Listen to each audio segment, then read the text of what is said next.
Welcome to the Good Reading Podcast, proudly sponsored by Book People Gift Cards. A Book People gift card is the perfect gift for readers of all ages. Simply order your gift card online at bookpeoplegiftcards.org.au. Redeem in any one of over 500 bookshops across Australia. Visit bookpeoplegiftcards.org.au. Everything in my family was centred around Catholicism with a capital C, even our playtimes. My older brother Joe and I often acted out the Mass in our spare room.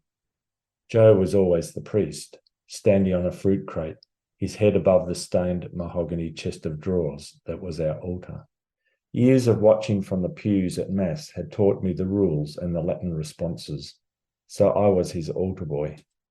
Joe had been an altar boy for 2 years already when I was finally initiated into the priestly caste to be immersed in the mystery of the Holy Mass, the transubstantiation of water and wine into the blood of Christ, the host into his body. Do this in remembrance of me, Christ had instructed. The priest, we were told, was Christ's servant, and I was now his altar boy. Our family church was St Mary's Star of the Sea in Cottesloe, a coastal suburb of Perth. Altar boys were rostered into groups of 3 or 4, with brothers always allocated to the same group. Joe and I would walk down the hill to the church on our own for the 7 o'clock morning Mass on our designated weekday. In summer, it was often already sunny and hot. In winter, on freezing cold, dark mornings, we dressed in the kitchen, the sides of the toaster opened out to warm us. Busy with my siblings, neither of our parents came to Mass during the week. I soon began to think of Joe as less spiritual than me because he started making excuses to get out of serving at our weekday rostered Mass. Those days I had to serve on my own. Gerard McCann was born in the Western Australian wheatbelt town of Goomalling and grew up in the Perth suburb of Cottesloe, the second of 5 boys in a staunch Catholic family. Today I'm talking to Gerard McCann about his memoir, Anatomy of a Secret, which shares the long-silenced, unspoken truth of Gerard's sexual abuse at the hands of a Catholic priest as a boy at his local church. Gerard, welcome to the Good Reading Podcast. Thank you.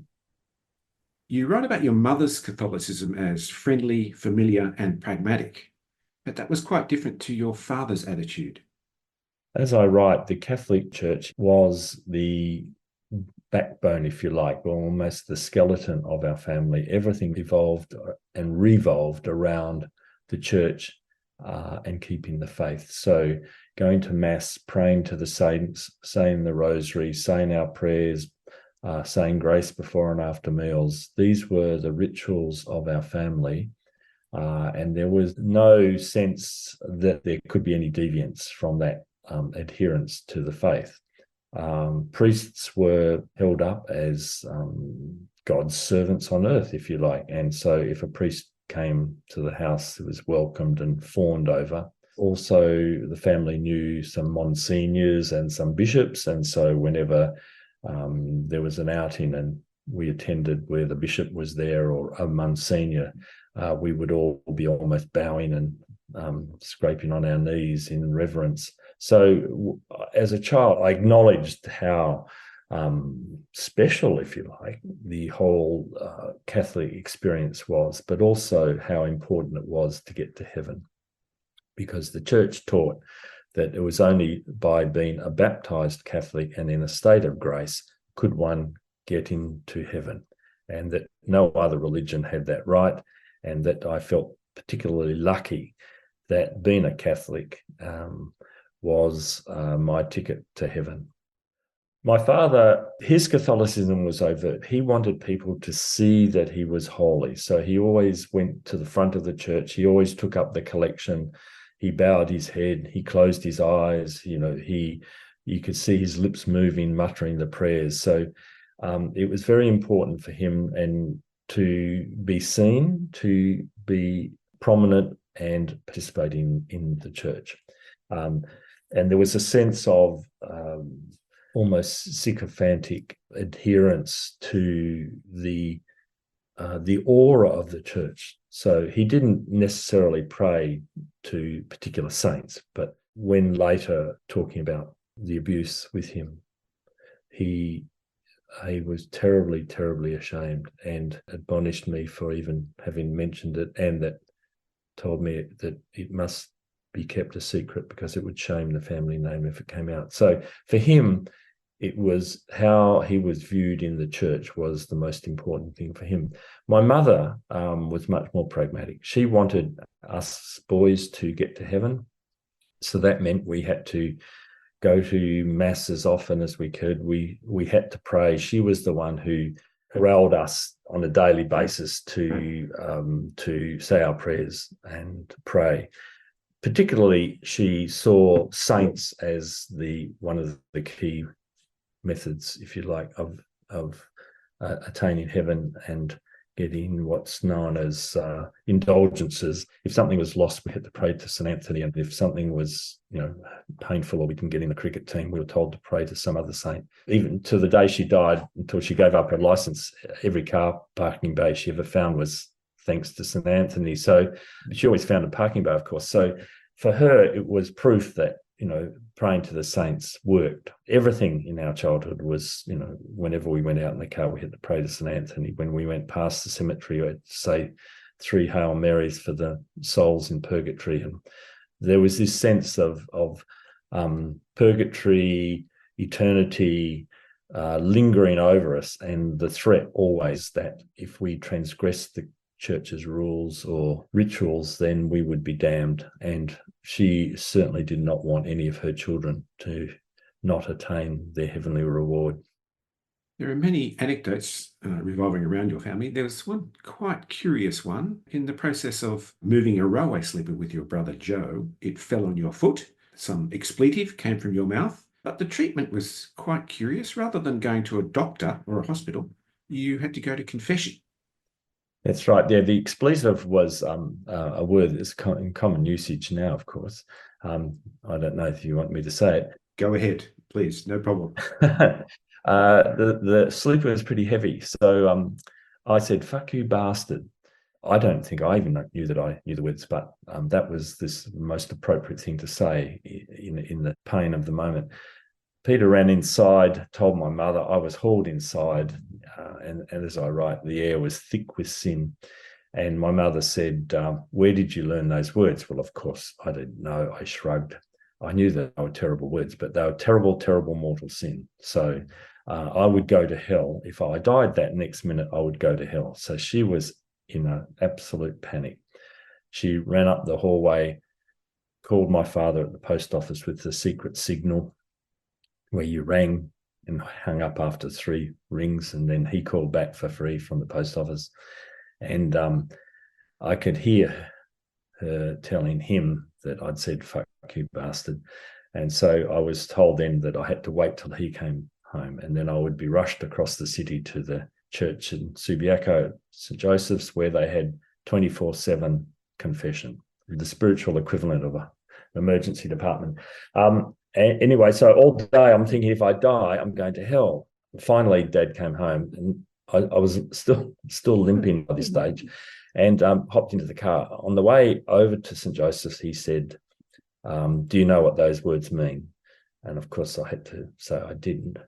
Anyway, that put him in a bit of a dilemma, because he had to explain what fuck meant and what a bastard was.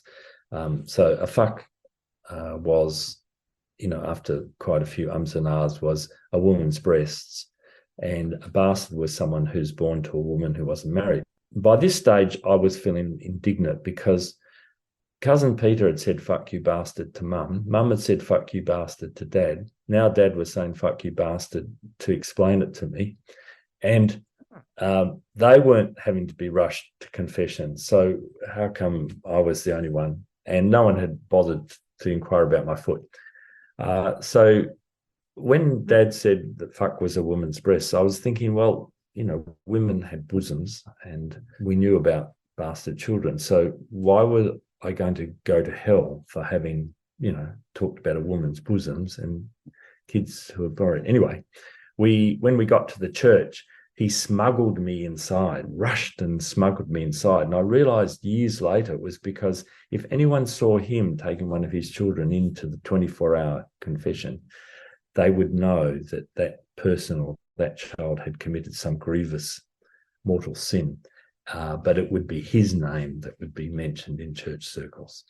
And it was a typical kind of event. In some ways it's dramatic, but it was quite a common thing that happened in the family, not being rushed across the city to the emergency confession, but having to live in anguish till the end of the week when we could go to confession because we'd said some terrible word or argued with a parent or in some other way transgressed the code and risked going to hell.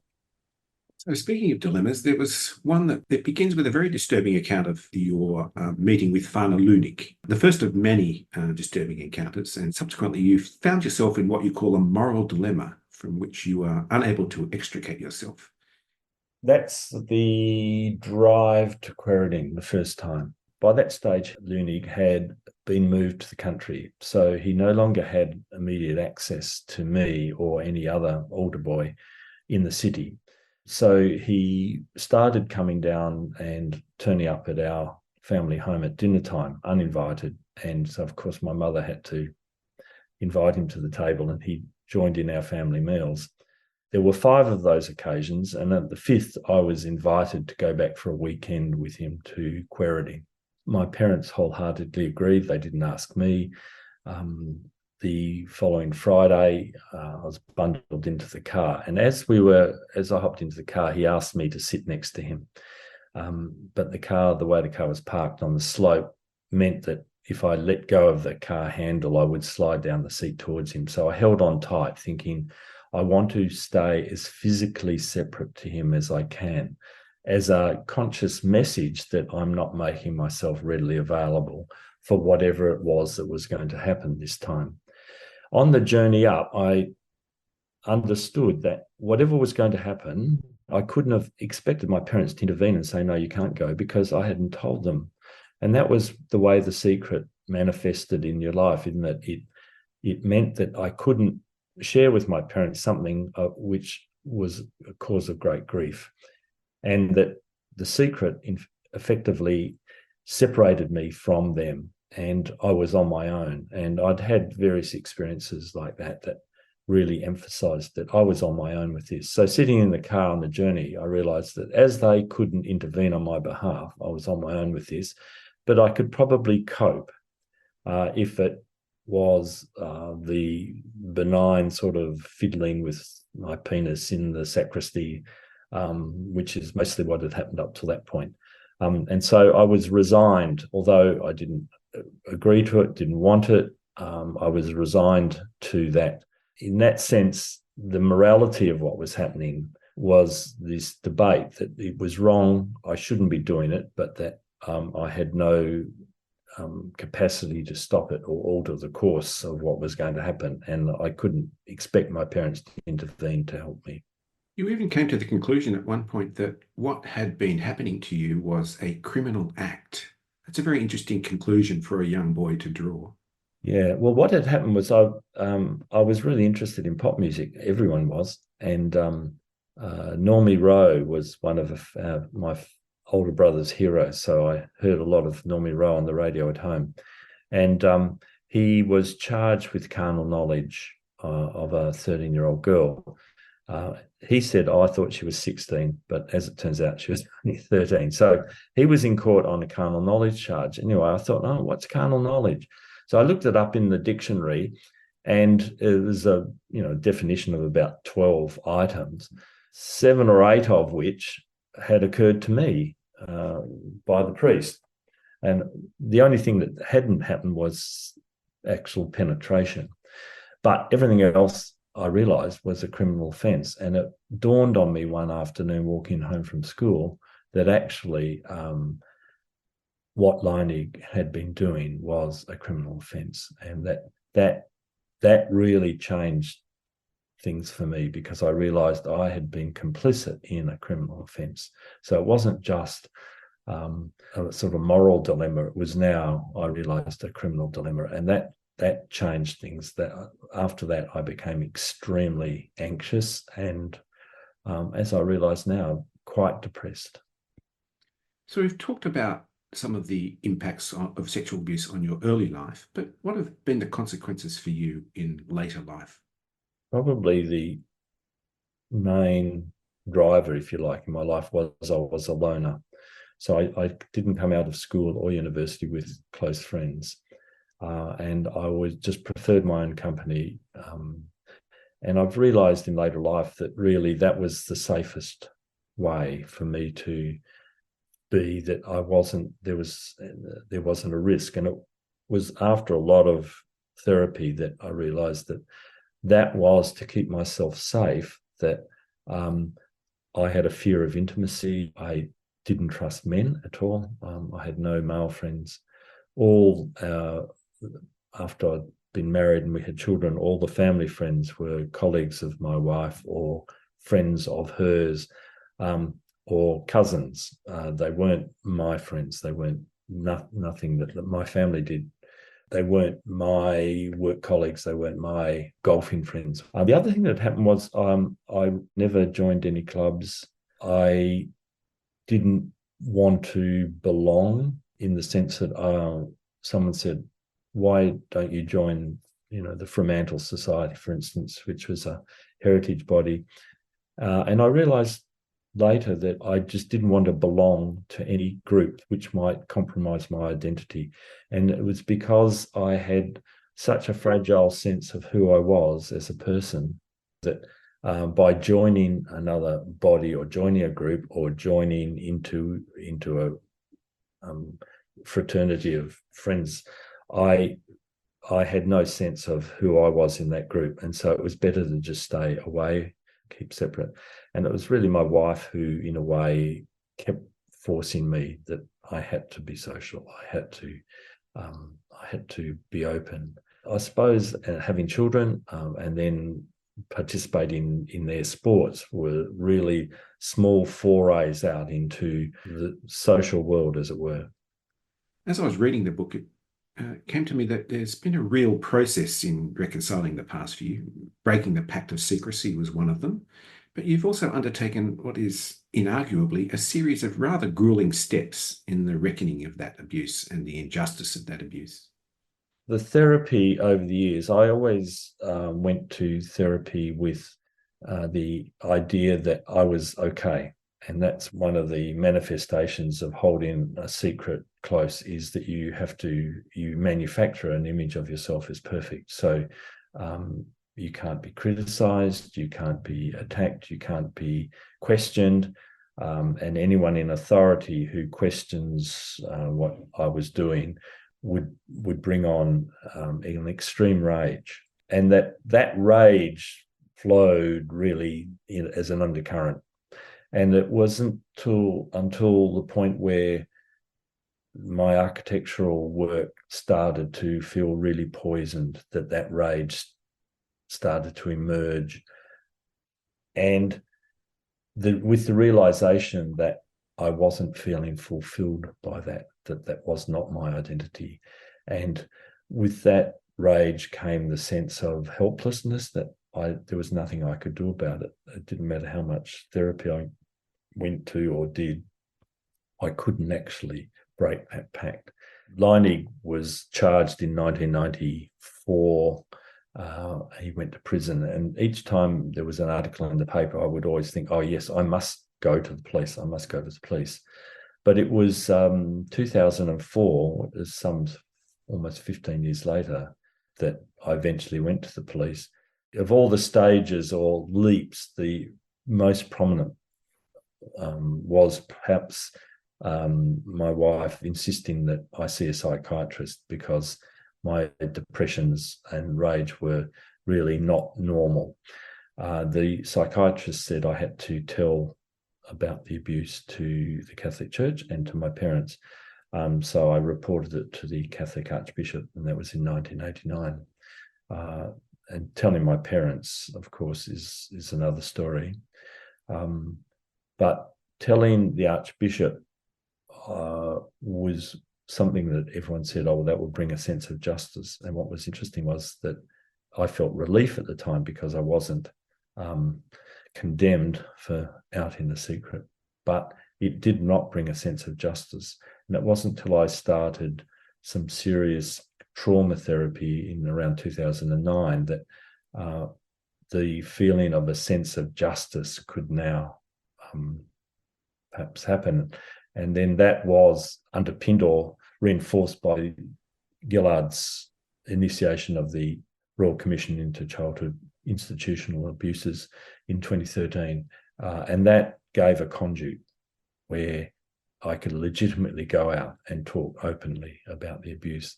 By that stage, I'd started writing my story. So from then on, it was a tumbling out of and an opening up, which both surprised me, but also liberated me. I want to return for a moment to the Catholic faith and its effect on you and your home and your family life. It's been considerable, particularly around your mother and her mental health. What role do you think has your family's adherence to Catholicism played in all of that?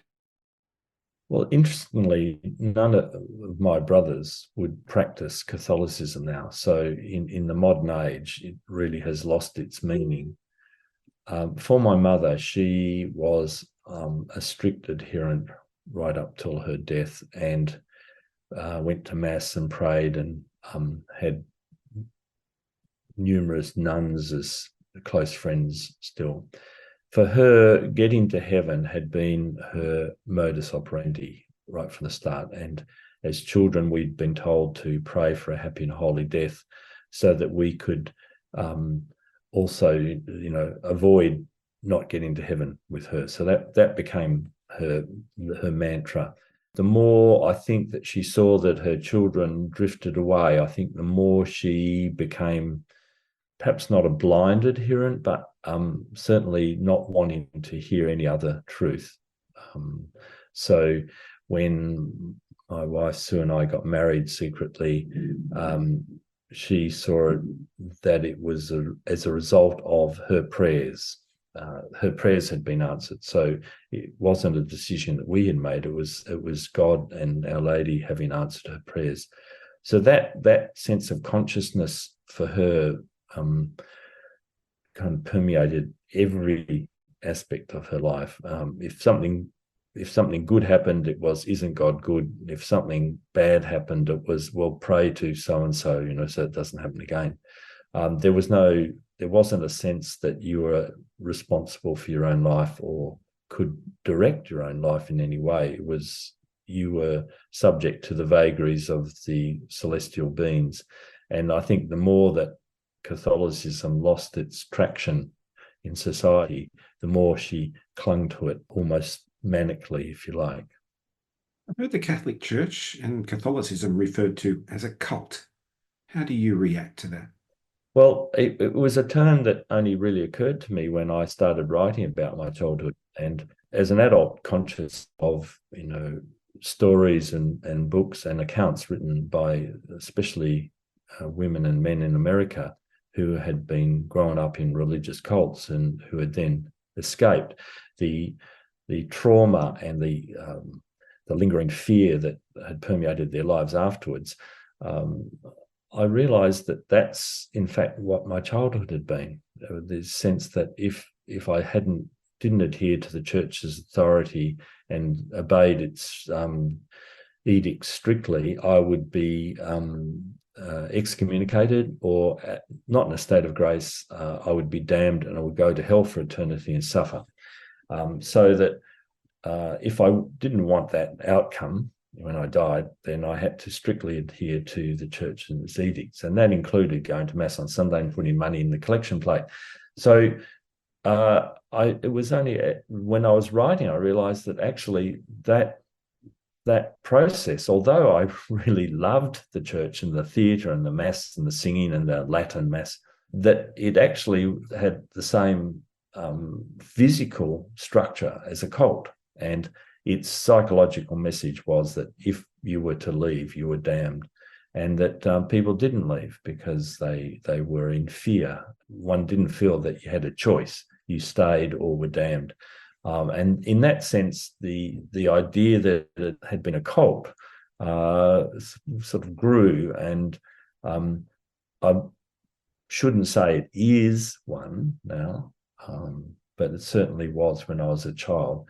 And I was happy to be in it. Most of my life, I tried to rationalize that by saying, oh, the St. Vincent de Paul and the Sisters of Mercy, and there were so many organizations within the Catholic Church that looked after people, did good, were incredibly moral and upstanding. But in the end, I had to come back to the hierarchy, the male hierarchy, were actively working against me and other victims of sexual abuse, and in fact subjecting me and them to further abuse by challenging any attempts to exact some sort of justice through either the legal or moral process in later life.